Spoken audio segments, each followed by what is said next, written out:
This is Film Center, your number one show for real entertainment industry news. No fluff, all facts. Now, here are your anchors, Derek Johnson II and Nicholas Killian.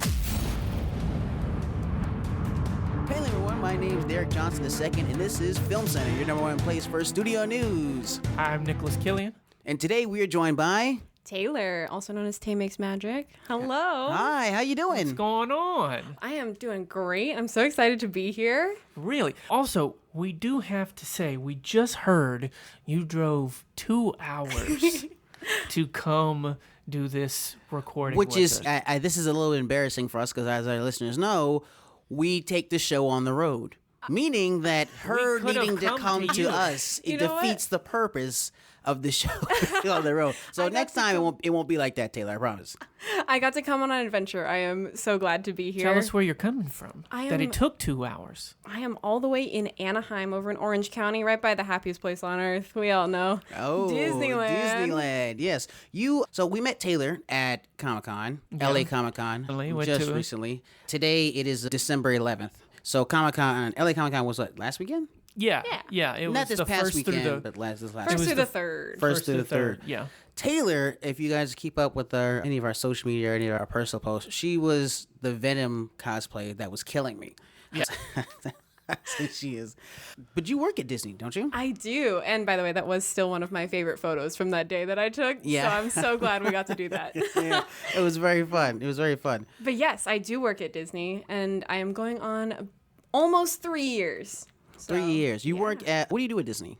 I am basically a coordinator at Disneyland. I get to do all sorts of really crazy things, ranging from events to educational workshops to just general entertainment stuff. And what are you working on right now?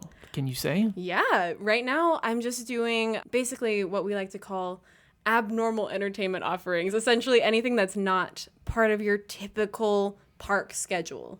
Like things that are not the parades. Oh, not the parades. Yeah, things Because the that are- parades are usually like everyone bases what they Yes. do off of. Is it before or after the Exactly. parade? Exactly. Yeah. So it's like guest groups that come to perform, ranging from like middle school to colleges. And recently we had a group of seniors come and perform and do some dance. It was really cute. Oh, that sounds really awesome. Yeah. Yeah. So Were it's really exciting. What were they singing?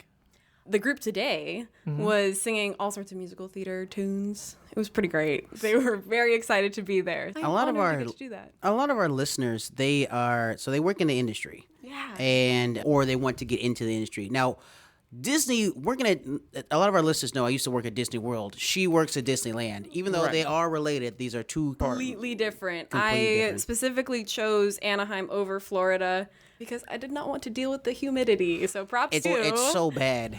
It's you take a shower, and when you get out the shower, you'll sit on your couch for 2 minutes, and you need to take another shower. You're already wild. sweating. I don't know. I don't really mind the humidity. He's from Louisiana. We're gonna ignore him. You're So- used to it. You were born used to it. I'm a California kid. I'm spoiled. He was born with the abilities to handle Louisiana, and both of his parents are from Louisiana, Yeah, aren't they? I'm true. Yeah, true Louisiana. He's you not. know. He's born not and bred. Right. Yeah, no, and bred. you're meant to be in the humidity. I'm weak.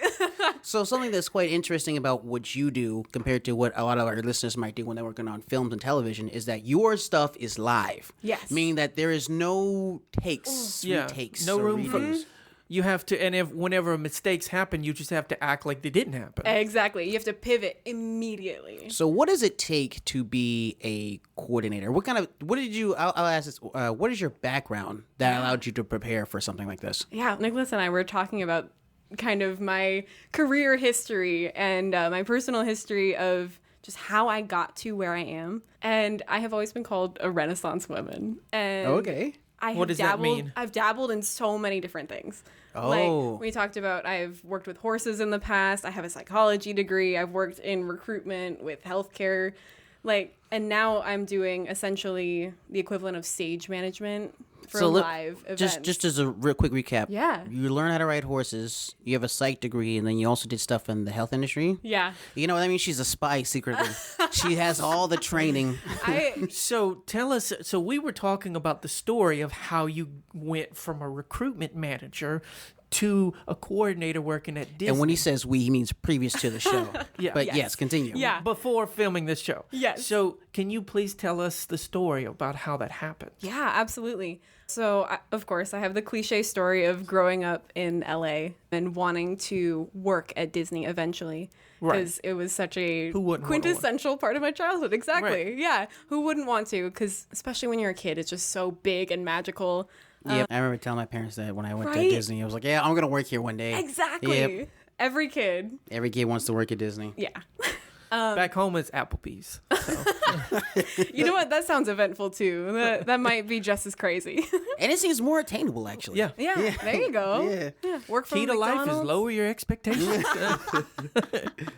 But yeah, I basically grew up in LA County, moved to Santa Barbara for high school and college, and then I started that job with the healthcare organization in recruitment, and I just was not feeling it.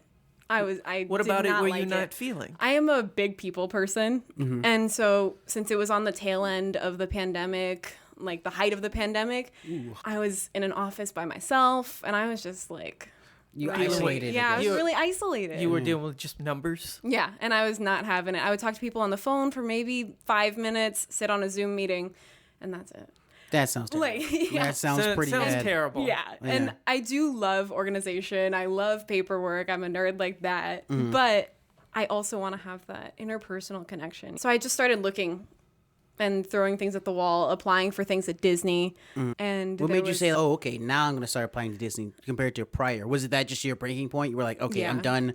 I want to go do something that I actually want to enjoy, basically. Kind of. I loved my coworkers up in Santa Barbara, but I had already been keeping my eyes out because I was like, okay, I've graduated college. I would like to start seeing if there's a door that I can stick my foot into with Disney. Right. And they had a posting for a stable attendant at Disney. Background of horses. Exactly. Horse girl. Exactly. Yeah. For a while, my friends called me professional horse girl while I worked there, and I almost put that on my LinkedIn. Did you I really? still think I should have. You should. But I mean, you have to be in the right industry for that. Right? You know what I'm saying? If No, I you work know. in a glue factory and it says professional horse girl, I'm not sure how positive that might not that be would. I don't Actually, know. you might get hired. true. I don't know what the implications are with that. Right. You work in a glue factory, but you were a horse girl. What does that mean? Yeah. How are you you a getting spy? that glue? What Yeah. is the? That's why it might be what Is I there an hired you. extract from the horse that you're getting the glue from? Might be what I hired You ask them nicely. Right. Like, So when you first got hired for the stables, for those Yeah. for some people who haven't been to Disneyland, which there's actually a lot of people who haven't been to Disneyland. Yeah. per Oh, yeah, se. there are quite a So few. what's going on with the horses over there? yeah, they do special events. If you've ever seen like the fairy tale weddings, they pull Cinderella's coach. And there's also a daily operation with what we call the Main Street horse-drawn streetcars. Oh yeah, Where like Main Street yeah. is like that turn of the century sort of technology. That's the daily parades, right? kind the of daily like, parades go through the goes- inland. Yes, it does go through Main Street. Yeah, But it's not when only the parades Main are Street. not happening, there's basically a trolley on tracks that's horse pulled. That I It got looks to like work a, on. looks like a set, like a 1950s set. Yeah, kind a of. little bit. Yeah. Yeah, they have like little Easter eggs on the windows of like people who work there and it's stuff like so that. Mm-hmm. cute. It's really cute. So you dealt a lot with that section, like carrying the horses and things like that. Yes. So how does that then relate to dealing with? Because those are dealing with live animals. What was and that- what was live that? guests Live trying guests, yeah. who are not paying attention to their surroundings and have a 2,000-pound animal coming at them, Mm. and they're just trying to take a selfie in front of the castle, and we're like, "Hey, you gotta move. We can stop the horse, but also." So everything in Disneyland is like a show. Exactly. Right? Everything needs to be Exactly. perfect. You yourself are a cast member. So it's just live, quote unquote, because Yes. the park is a show. How do you deal with it's like improv for serious? Absolutely. And, yeah. And How do you were- deal with them messing with like, the horses? Or how do you keep the show on? I guess I should say. It brings me back to what you were asking about how you pivot in a live situation in my current role as well, where it's just improv. It's Right. yes anding, but without making it necessarily comedic. You just have to use that skill set of taking from your surroundings and trying to be like, hey, very politely, we need you to Not do move and not do Because that. these horses are going to kill you. Yeah. They're so friendly, but yes, if you have a 2,000-pound animal coming at you with a car attached to the back, we can stop, but it would some be nice to damage. have But some. It would be nice to have some momentum, right. leeway. Yeah. Right. And a lot of the horses, they put blinders on them. Yes, So if they you're all coming have at them blinders. so from a certain angle, they're literally not going to see you. Yeah. It's actually not even their fault if you come to them from a Exactly. certain angle. They actually do not see you. And they're all really hard to spook, but please don't test that. And they are well trained, but they're also live animals, so they are unpredictable, just like live guests. So did you get promoted? You were a handler of animals, and then you got promoted to coordinator? How to did that handler work? of people. Handler of people. The You were like, funniest you thing do is- so well with animals, now do people. Now do the real animals. We have the pretend train animals. Now deal with the real human Yeah, animals. here's your test run, and you've passed that, so here you go. But one of my coworkers actually transferred to the stable attendant role from the role that I am now in. Oh, so you guys just switched. Yeah, she recommended that I apply when the job opened. So that way she could take your job. She couldn't handle the real animals. What is this, Game of Thrones? my goodness. This is House of Cards where we should switch positions. Why don't you be vice president? No, hey, she went on to be a manager. She also got a promotion. But yeah, I just ended up applying for this role because it Internally? aligned with, yes, internally, because it aligned with my skill set. I have about 7 years of stage management, whereas I had 2 years of horse experience. So you previously had some experience with drama. Yeah. Do you think Yeah. that really helped you prepare for your job as a coordinator? Absolutely. Absolutely. And my job just as a general cast member, even while I was working with the horses, because it's just knowing how to talk to people in high pressure situations and how to kindly but sternly say, hey, you're not supposed to be doing that. Please don't climb over the wall and try to jump in the moat. We really don't want you to do that. That happens a lot. Thanks so much. That happens like It happens a shockingly ton. way And more than you want and the to. crazy part is the skill level and pressure level is heightened because these people are from all over the world. Exactly. And not a lot of them, but there's a potential that they could not understand what you're saying, regardless Oh, of your efforts. it's Some really people common. assume like that. Oh, I speak English, French, and Spanish, so I'll be able to talk to everyone. That's not true. Yeah. There are different dialects. There's all sorts of different things. In addition to you already being in a loud and noisy theme park environment It's where there almost are like- way more interesting things to look at. It's almost like you have to play charades with some Yes. people. Yeah, it does feel like that, especially if you're trying to communicate from a long distance especially while I was with the horses. We would be in safety critical positions where we couldn't leave our post, but I would make eye contact with somebody who's doing something silly in front of the castle, and I'm like, hey, no. Cut it. Don't do that. But I can't yell Right. because I don't want to interrupt everybody else's day. But you Right. make eye contact and you're like, you're not supposed to be doing that. Where's your Right. parent? Right. It's very much charades. Speaking of that, could you speak to, we were talking about this beforehand, the number one rule of Disney is not interrupting what? Not interrupting, number one, guest flow, but also guest experience. Because, like you were saying, it's all a giant show. And everything is supposed to be perfect all the time. It's quite interesting. Once again, I worked at Disney World, so I'm sure there's only corporate overlaps, I'm sure, between Exactly. Disney World and Disneyland. But I do remember there are certain ways that you have to point if some guest is doing something that they're not supposed to, you cannot go up there and be like, stop it. You need to go hire security. Not hire. You need to tell Disney security. They'll call them. They'll call them. And a lot of times Disney security is actually they're friendlier up front. Oh, yeah. Way more friendly than you think they would be. They're super nice. Yeah, but I was on the entertainment side, right? Like dancing and whatnot. And I also worked in food and beverage too, a little bit. So you got both. Yeah, Oh my yeah, goodness. I got both of those worlds. But being a coordinator, Yeah. I'm sure there's some technical skills that you might need to know. Oh, absolutely. What those might be. Some of them are just radio skills and being able to feel confident communicating with people from distances. When you say radio skills, you mean like saying Like, 10-4? Or... Yeah, exactly. Knowing like radio slang. Oh, the lingo. Yeah, all the lingo. They teach you at Disney what the specific Disney radio slang is, but feeling confident with that will give you a leg up. And then in some of my events, we end up calling the show, meaning that we have a headset on and everybody else who is in charge of actually pushing the buttons to make the lights or sound or what have you actually happen is also on that same channel on the headset. And so then you're the one who ends up saying, this happened now. Execute. Exactly, Right. yeah. Is there some? 'Cause I'm thinking now, since you're a coordinator, there's probably some things you have to memorize. Do you like how long does it take to train for that coordinator job? Like, how long do you shadow someone? Because I'm sure that anyone who's been to Disney is going to know that the Magic Castle looks nothing like Space Mountain, looks nothing like over near Splash Mountain or whatever. Oh, yeah. But as a coordinator, you can afford to say, "Oh, I don't know." Yeah. So how long does that training usually take? Strangely enough, for my role, it was about 3 days of what we call classroom training. 3 days. And then that's like your groundwork. Oh. That's your no. After 3 days, you're good. After 3 days, okay, go. Just go ahead and figure it out.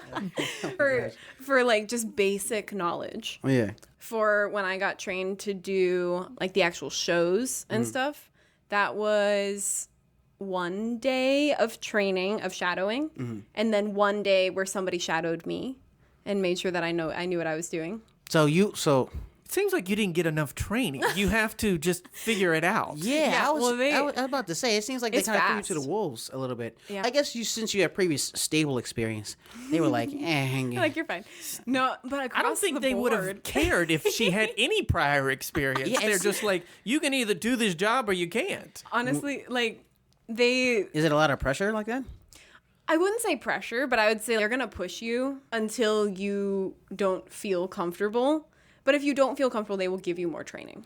Yeah, It was okay, that that's fair. I had the fair. leg up of knowing how to call a show because of all of my stage management experience. So I was like, all right, I'm fine. It's just a matter of learning this specific space, how we This can, specific way of doing things. Exactly, yeah, I the have Disney base- way. The Yeah. Disney way, yes. which has been the hardest learning curve for me, is that I have all of this experience that transfers over nicely in terms of my abilities, but it's learning how to apply those abilities to the Disney way, because there are so many different tiny departments that don't exist anywhere else except for such a large corporation, you know? So do you feel like that this was obviously this is more like the big time version of what you used to do? Probably. Yeah, I feel like How in do a you- way, but in another way, it's completely different because other people might consider like Broadway the big leagues of stage management, Yeah. which is completely different because you are on your own and you're in charge of your crew. And Right. yes, you partner with departments, but there's no massive corporate overlord with all the red tape Yeah. necessarily. There probably is some. I don't know. So maybe. Yeah, but this is very niche in terms of it just being theme park specific. Do you do a lot of? Is it a lot of doing the same show, or is there a bunch of? She's shaking her head. No, Different those who cannot every see. time. She's saying it. No. Immediately, my brain went, absolutely not, and that is why I love my job. Well, No one day is ever the same. One thing that I would ask you is, so I've previously been a stage manager, okay? Yeah. And then, not as much as you, but I've done it before. But still, that's awesome. Now, after a show, you usually give notes. Mm-hmm. Is there giving notes to the people after the show, or you're just like, that's how that went? It depends. Usually, for our shows and the way that things go, no. Because it's usually just a one-off guest group who's coming to perform for 1 day, and then they're done. Oh, and then that's So- And then they might come back next year if So- they like to come back. groups are they in Disney World once again there Yeah. might be some differences, but they usually range from high school bands Yeah. till I remember Lincoln Park was there one time, stuff gosh. like that. Is it that you find that huge range all the time? I feel like my department usually handles more of the high school, the middle school to college to professional range, but not as big as like Lincoln Park, because then that gets delegated to a different stage management department. That's Oh. union. So you It's- still have some ways to work your way up the ladder before Yeah. you're like, oh, guess what? Hey, I'm So you're entry level stage manager at Disney. right now. Exactly. entry boss. Yeah, Right, she's the entry boss. She's the new fresh boss. Actually. Yeah. the She's fresh boss. She's Yeah. level 1 boss. Yeah, we're working our way up. But Is there another position that so you're working there for 3 years? yeah. You really enjoy your job. Is there somewhere that you want to be above that, or you're just like, I'm just riding out the wave. Because You're right just now, chilling where you're at, huh? Yeah, because right now, I do love that no day is the same. Whereas I know that if I go into one of the roles that's actually listed as stage manager, quote unquote, that is going to be calling the same show over and over again. And Right. yes, obviously it's still live theater. Things are going to go crazy. Things are going to be different, but it's going to be a little bit more monotonous for lack of a better word. I'm sure it's still eventful. I'm sure it's still awesome and fun because you get to know the people, the performers that you're working with. Yeah. But I also really enjoy the aspects of my job where I don't know what's coming at me. I don't know who I'm going to meet today. I don't know what's going to happen. I don't have the opportunity to give notes, but I have to problem solve in the moment. Yeah, I think also it's a different type of anxiety because as a stage manager, while you're watching the show, the crazy part for me was whenever I was doing it, you would watch these actors jump huge sections of lines and and And pages. you pray that everyone So else they would- catches on fast enough. Yes. They would jump like 10 pages, and then they would jump back 20 pages. Yes, I was about to And say. you have to like notate that, and then at the end of the show, you have to tell them like, and then the thing is, they make it seem like nothing happened, The audience has no idea. Exactly. The audience and has you're no just idea. like, how are you doing this? See, I lucked out. Both of you had like serious. You're currently a stage manager. You had some stage manager experience. When I was, first of all, this was not stage managing, but when I did stuff in the circus, it was just like, hey, if it's wrong, if someone falls, Oh my gosh. that's If you do something wrong, somebody dies. right. So there's Yeah. no go back. And but for you guys, it's like people have that fluidity to go back and forth, Right. Potentially. So is there actually? And they all love getting notes. Oh. Yeah, Actors love getting notes. That's what at I the was just end of the about to show. ask. What is it like telling someone like, "Hey, come here. What's going on? What is your game plan?" Let's say that one of us messed up. We improv'd it, so no one noticed, didn't really ruin it, but it's off. What is your first go-to thing? Do you like the positivity sandwich or No. That honestly, it irks me, but I respect people who do it well. I have just seen too many people do it poorly where they're like, "You're great. Here's a really bad thing that you did. You're still great." And that's not how that works. That's absolutely not how that works. This is what you did. Don't do that again. Okay? I know the audience didn't notice, but I did. I did. And the people upstairs, if they told me if you do that again, that's I it. have some words for you. Yeah. No, my favorite thing to do is to genuinely just reflect it back to them for a minute and say, "Hey, how do you feel about today?" I was just about to ask that. Yeah. I was just Yeah. about to ask, Yeah. so professional? Such a professional way of doing it. My gosh. how do you think that went? Yeah, exactly. And they were like, well, Would you have changed? And like, That's one of my favorites because most of the time, hopefully, they're aware of it.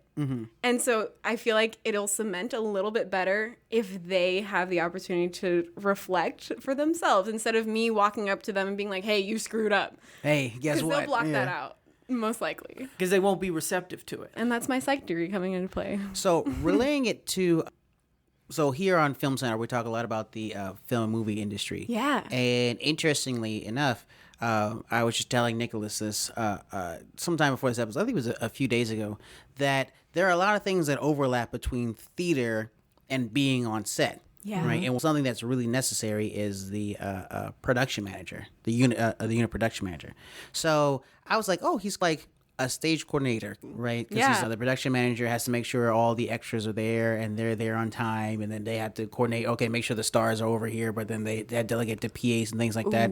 And one thing that I've always noticed that shows a really good PM is they know how to delegate people to things that they are good at. Like let's say Steve's an introvert, but he's good with numbers. I'm not gonna then tell Steve, hey, go hang out with all the extras and rally them. You know what I'm Right. saying? But he might be great with, oh, I need you to go pick something up or something like that. Figure out logistics for this one thing. Yeah. How do you know who to delegate to?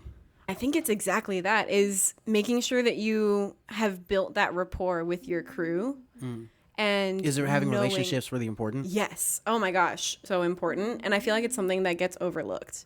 Where, I don't know, at least in my experience, I've seen times where managers or just anybody who's in charge of a team, regardless of title, will just look at like concrete achievements and they won't look at the person as a whole, where they won't take the time to say, hey, what do you think you're good at? What makes you happy? What do you like to do?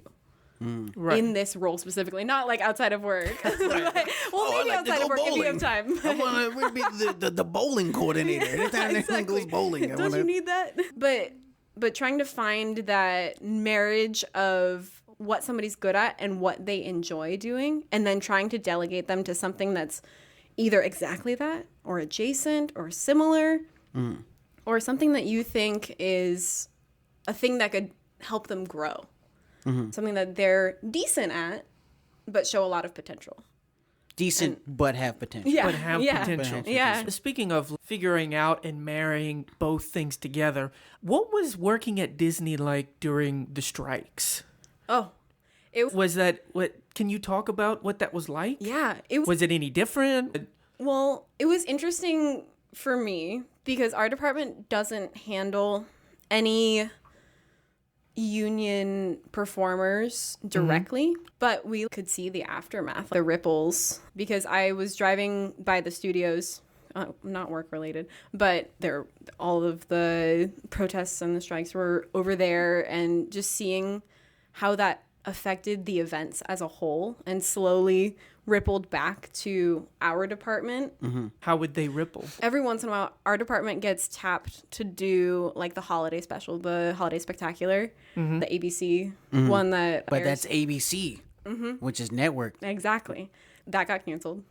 Yeah. We didn't end up doing that. There were just a couple of like little tentative things that got pulled, and just one by one they would disappear. And So then what do you as a coordinator put on when you have a show to put on and it's not the one that was canceled? So Yeah. what do you do? we went with our other daily operations of just working with our guest groups and trying to give them a good experience. If they would ask about anything, what would you tell them?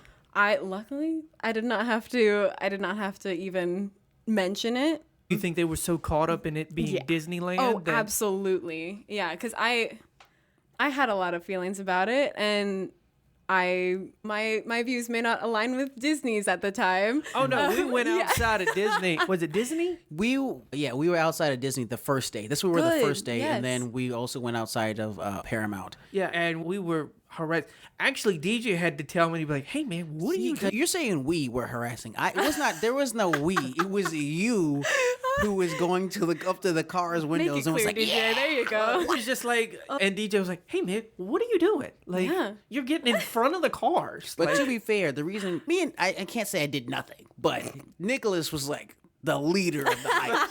He was the leader of the hypeness, and part of the reason is because we thought that they weren't striking well enough. However, they were all just chilling on the side. And I was like, what are you guys doing? Are we all actors and writers? Like, how are we not being really creative about the way that what we're would your character harassing? do right now? How are we not being creative get them to about method act a little bit. How are we Exactly. not being creative about how we're harassing these people? Like, I was walking and I had one writer, my sign was, give me some money so I can feed my ducks. Nice. And there was a creative, there was like a illustrator or somebody like that, and all I had was just the sentence. So what he did is he drew a duck Oh my gosh. on It my... was a really good duck, actually. Yeah, it was like really- it was a suit, and then everyone's like, Dang. "Oh, you drew that duck?" And he was like, "It's a great duck, right?" And they were like, "Yeah." He was just like, avoid the question. Oh my And so I would just, everybody was just chilling off to the side. I was like, what are we doing? Let's get in this. And I was just like, honk the horn. Very funny. I think that as a stage manager or as a stage coordinator, you might also feel the same way when we covered this previously on the show that IATSE was not going to strike. Oh. And then they don't really have a reason to, and they haven't for a very long time. But because of the events of this year, they're planning on it. IATSE also covers makeup. Yeah. Yeah.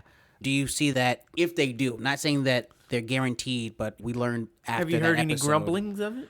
There was a moment a couple months ago, SAG and WGA strike, that we thought we were going to have to shut down our operation. A shutdown at Disney's, that's huge. Yeah. They don't shut down for anything. So there was a minute where our department was what was thinking, preceding the potential moment of shutdown? just all of those grumblings. Everyone's talking about Everyone was talking about, oh, it might be happening this next week. And that's really short notice, especially if you have a whole week of events planned. So that was a brief minute where we thought we were going to have to just cancel everything. So I would Stop. imagine what you're saying is that it was a lot easier to handle it at Disney because everybody was in the Disney haze of everything. A little bit, but since our techs are union if they had If they decide yeah, not to be there. exactly, They're not gonna be everything there. would have come to a screeching halt.